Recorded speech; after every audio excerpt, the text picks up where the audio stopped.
On January 7, 1945, snow weighed heavily on the branches and frost crept through wool uniforms. For days, the men of the 551st Parachute Infantry Battalion had fought through hunger and exhaustion. Their boots were frozen stiff, feet wrapped in burlap or whatever scraps they could find, as their winter gear had never arrived. Ahead of them lay Rochelinval, a small village on high ground, the last crossing point for retreating German forces. If they took it, they would cut off the escape route. Standing at the front with frost clinging to his helmet, the battalion's leader, Lieutenant Colonel Wood Jorg, didn't waste words, as he had a single order left to give: take Rochelinval no matter what. A shot cracked through the stillness. Whether a misfire or an accident didn't matter. The German response was immediate. Machine guns cut through the snow field, sending men sprawling. Mortars slammed into the ground, shaking the earth.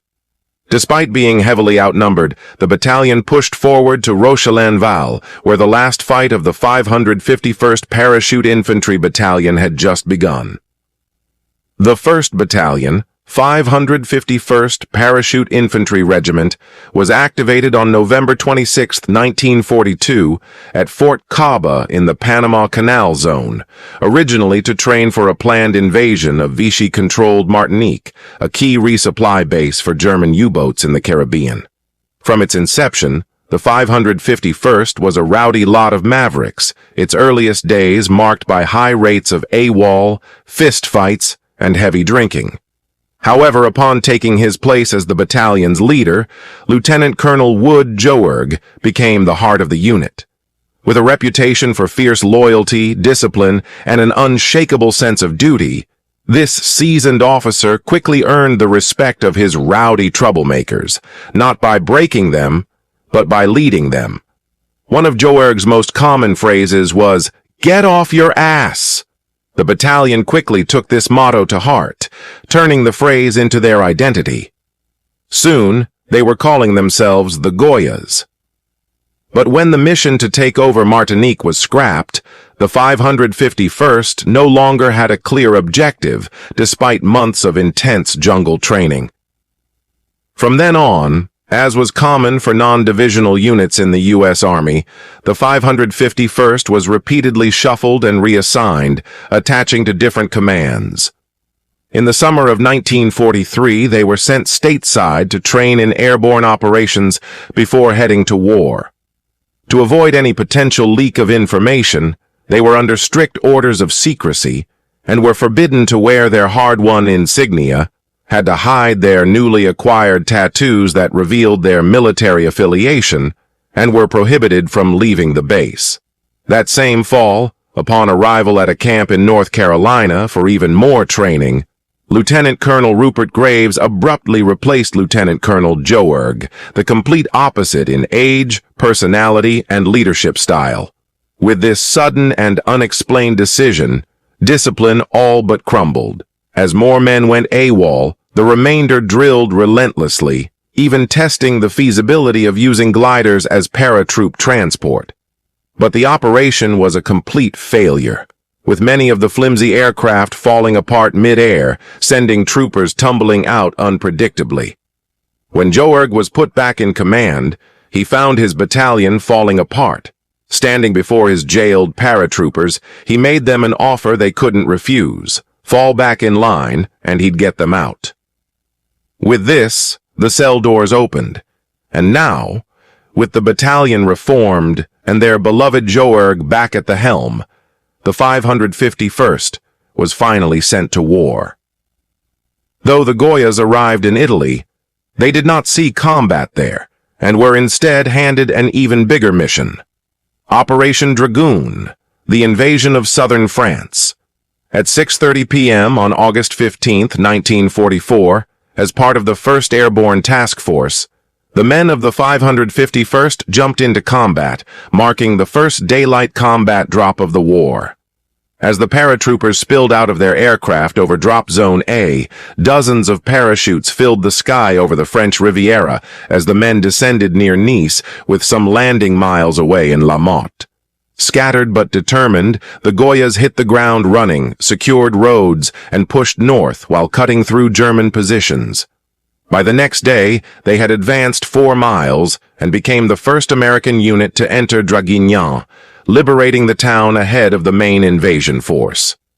As the 551st swept through the recently liberated town, gunfire echoed between the buildings, the streets still thick with the remnants of battle.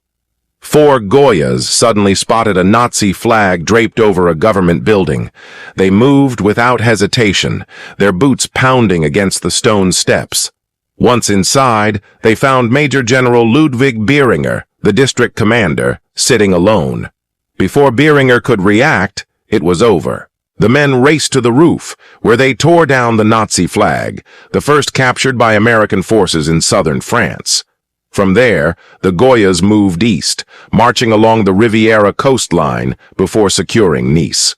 With the city liberated, for the next 3 months, they were thrown into the French-Italian Alps, holding the right flank of the U.S. 7th Army in brutal terrain filled with steep ridges and rocky passes, all while the temperature dropped as winter approached.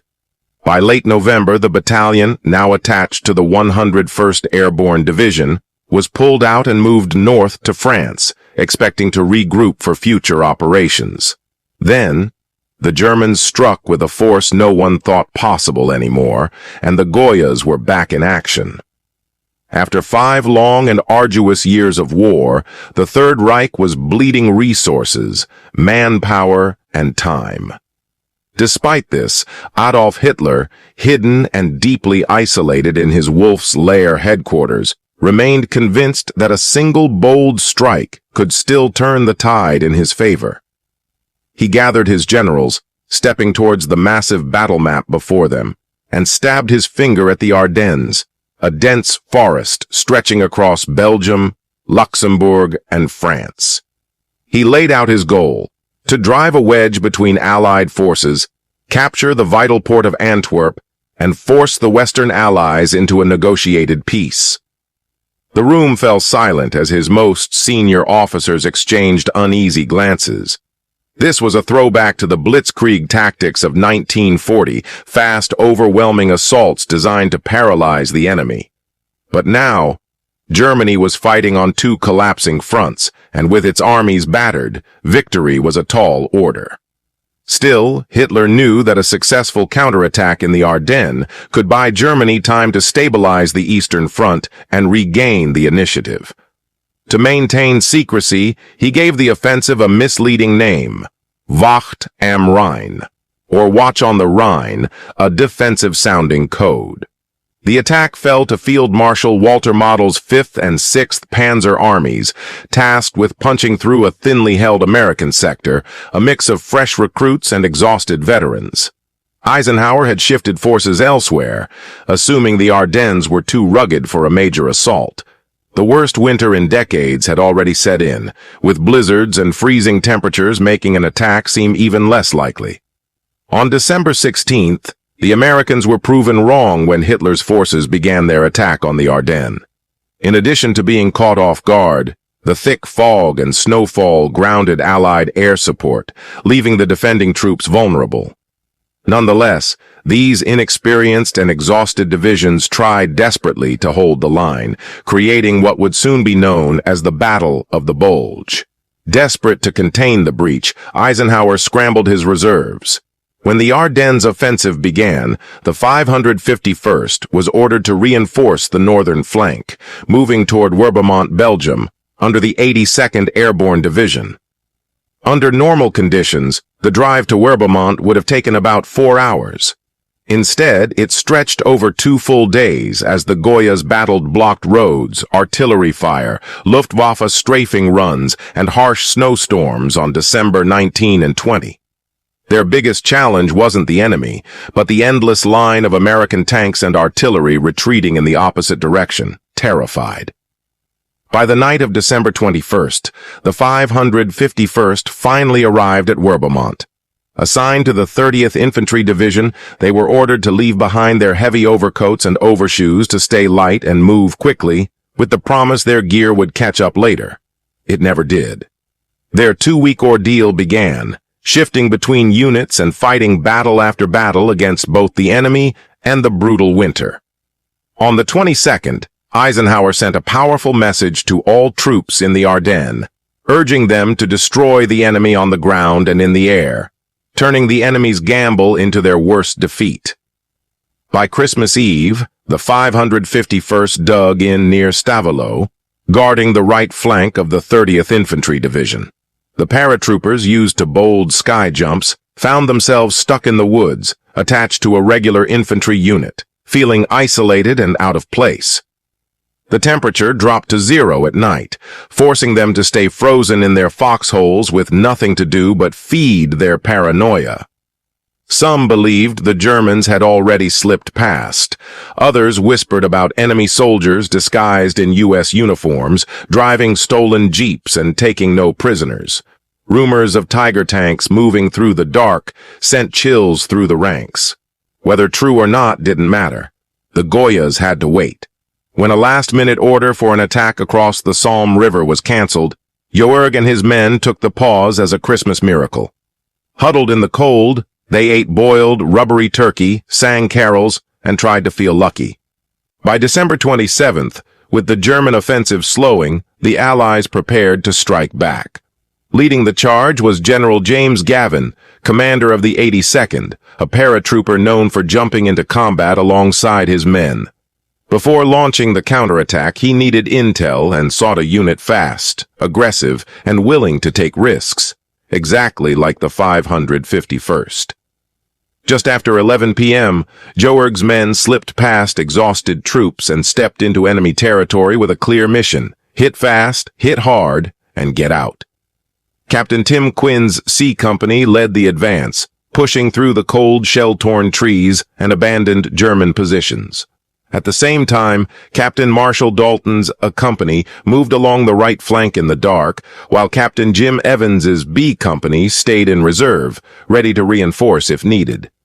Ahead lay the village of Noir Fontaine, where the first gunshots shattered the silence, catching the enemy off guard.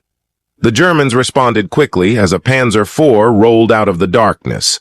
Captain Quinn spotted it just in time and ordered a powerful bazooka charge, shouting for his men to destroy the tank.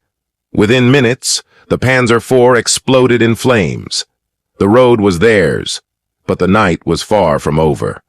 When promised artillery support failed to arrive, Lieutenant Robert Buscher's mortars unleashed 400 rounds, setting buildings on fire and scattering German troops.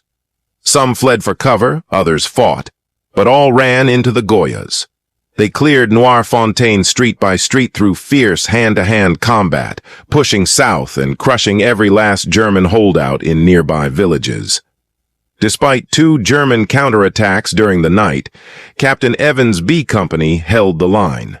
At 5 a.m., the 551st carefully retraced their path, avoiding mines. Despite a few casualties, the raid was a success, and General Gavin was impressed.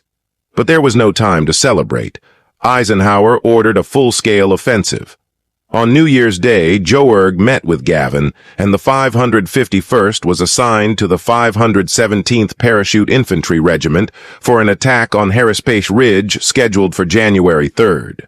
Joerg ordered A and C companies to lead the assault, with B Company in reserve. Company commanders again recommended leaving behind heavy overcoats and overshoes to maintain speed during the attack. At 6 a.m. on January 3rd, the battalion moved toward Harrispace Ridge, a 700-yard trek across an open, snow-covered field. For Company A's Doug Dillard, the advance felt like walking on a sled run, with men falling several times and weapons banging on their heads. German artillery and mortars tore into them. Seeing shells hit the wood's far edge wasn't enough, so Quinn called for more firepower. The Forward Observer delivered bad news. Ammo was limited, and the GOYAs were on their own. With the Germans holding the high ground and near-perfect visibility, casualties mounted rapidly, including Company A's mortar squad.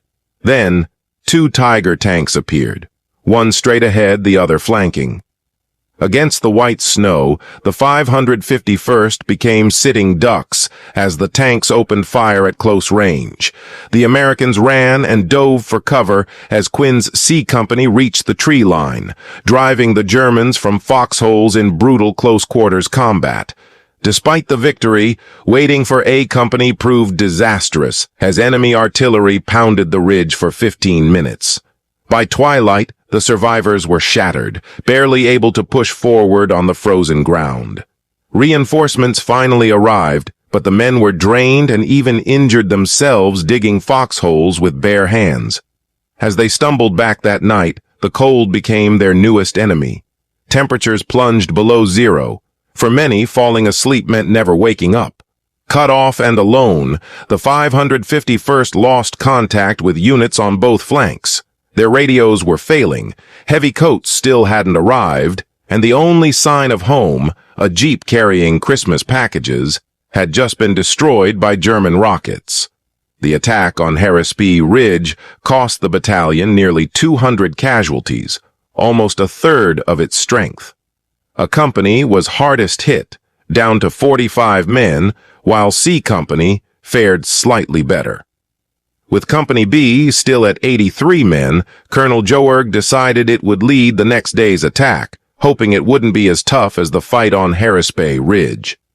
On January 4th, as the 551st advanced on Dairomont, a small but fortified village blocking their path, sniper fire pinned down B Company, and C Company's flanking attempt stalled against entrenched Germans. Running out of options, Joerg sent in A Company, splitting them in two, one led by Quinn, the other by Lieutenant Dick Durkee, a seasoned officer. Before reaching the village, German machine guns pinned them down. Though fog obscured vision, the sounds of German fire adjustments were clear. Durkee knew they had seconds before being cut down, and, with the enemy focused on Quinn's team, shouted, "Fix bayonets!" With that, all the men's bottled-up emotions, from hunger and cold to heartbreak over lost comrades, exploded, and Durkee's men charged into the enemy, bayonets flashing as they crashed through the snow-covered ground. Lieutenant Durkee and his men were the first to reach the enemy line, waiting for support tanks and expecting 2 full companies of infantry to arrive alongside them. However, as the battle continued, they discovered their backup had been reduced to just 20 men. This made no difference to the GOYAs, who pushed forward, clearing Dairomont house by house. By January 5th, the enemy had been driven back 1.5 miles, but the cost was staggering. 90 losses, 150 wounded, and 2 captured. The few soldiers still able to stand refused to report their injuries, fearing that going to an aid station meant being reassigned and separated from their beloved battalion. By the next morning, the cold had claimed an additional 25 men. The GOYAs were still standing, but barely. As the Americans pressed forward, the Germans retreated across the Salm River, abandoning position after position. Their last foothold was Rochelinval, a small village perched on a plateau guarding a vital bridge. Machine guns lined the bluffs, covering the steep gully and the open ground leading to the tree line 300 yards away. Joerg's orders were to take Rochelinval and cut off the enemy's escape, but with his battalion battered by days of brutal combat and freezing temperatures, he knew this would be their hardest fight yet. The attack was planned for early January 7th. Joerg set his command post just 300 yards from Rochelinval's defenses and gathered his remaining officers. A company with only 60 men would lead from the left. Lieutenant Booth split them into 2 squads, one under Durkee and the other under Lieutenant Charles Dahl. On the right, B Company, led by Lieutenants Charlie Buckenmeyer and Joe Keenley, would try to flank the enemy. The 40 men of C Company, under Lieutenant Leroy Sano, remained in reserve near Joerg's post, ready to reinforce as needed. Joerg faced the harsh reality. His men were exhausted, running on little food, and many were wounded. Some could barely stand, their feet blackened from the freezing cold, and the promised gear and equipment had all but disappeared. but there was no turning back. Joerg sent a young lieutenant to track down the 3 promised tanks for support, while he scrambled to secure artillery fire to weaken the German defenses. When the request was denied, a furious Joerg demanded fire himself, and after a heated exchange, 4 shells were finally launched at the enemy bluff. It wasn't enough. The shells did little more than awaken the Germans. As the battalion moved into position, the sound of German preparations echoed through the cold morning air. Lieutenant Durkee, who had led the brutal charge at Dairomont just days before, steadied himself. He had done this before, and he would do it again. But this time, everyone in the 551st Parachute Infantry Battalion knew it was the fight they wouldn't walk away from. At 6:30 a.m., the stillness was broken by an unintended shot, a misfire that ignited the assault. The battlefield exploded into chaos as German and American tracer rounds cut through the cold air, with events happening rapidly. Booth took barely 2 steps before a burst of machine gun fire cut him down. Durkee shouted for his men to follow him up a narrow, brush-lined lane leading straight into Rochelinval, right where the Germans waited with a machine gun and more guns firing from all angles, pinning A Company from all sides. The first man trying to get through was cut down after a few steps. Another lunged forward, grabbing his fallen comrade's weapon and firing a furious barrage into the enemy line. For a moment, the Germans hesitated, but then a wall of bullets tore through him, dropping him on the spot. Durkee grabbed a bazooka from a fallen soldier, swung it onto his shoulder, aimed at the machine gun nest, and fired. The path was briefly clear, so Durkee and Dahl crawled ahead through the snow, but a sniper shot cracked the air. Durkee threw a grenade that fell short, then turned to signal for covering fire, only to find Dahl lying on the ground. Calling for reinforcements amid the gunfire, he was heartbroken when Private Pat Casanova responded that they were all gone. Looking around, only 2 men were left standing beside him. Crawling back to what little cover remained, he tried to grasp the reality. 9 men in total. Elsewhere, First Sergeant William Harper of C Company pulled the pin on a grenade and hurled it toward the gun that had shredded a company, silencing 1 less weapon firing on his men.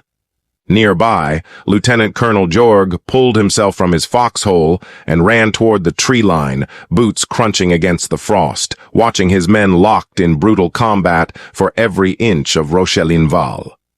As he searched for where to push next, German artillery exploded in the trees above. Splinters and fire rained down, and a single 120mm shell burst overhead, splitting Joerg's helmet and causing him to collapse into the snow. Word spread quickly. It was impossible. The commander, the heart of the 551st, the man who had led them through hell and back, was gone. Some dropped to their knees in the snow, others gripped their rifles tighter, breathing raggedly. For a brief moment, the GOYAs, who had always fought with fierce defiance, felt defeated. But there was no time to grieve. The battle wasn't over. With Joerg gone, command passed to Major Bill Holm, who wasted no time ordering B Company to press forward toward a German strongpoint. Despite mortar fire pounding the ground around them, they kept moving. When enemy troops suddenly charged, the still-fighting GOYAs met them head-on, engaging in brutal close-quarters combat. On the other side of the village, C Company stormed a machine gun nest, wiping out its entire crew. By mid-morning, the Americans were still under heavy fire from multiple directions when, at 11:30 a.m., an unexpected ally arrived. A lone U.S. tank. Its turret was jammed and couldn't fire, but the commander pushed forward anyway, knowing even an inoperable tank could shake enemy morale. The tactic worked, and late that morning, the surviving GOYAs broke into the outskirts of Rochelinval, pushing through house-to-house combat.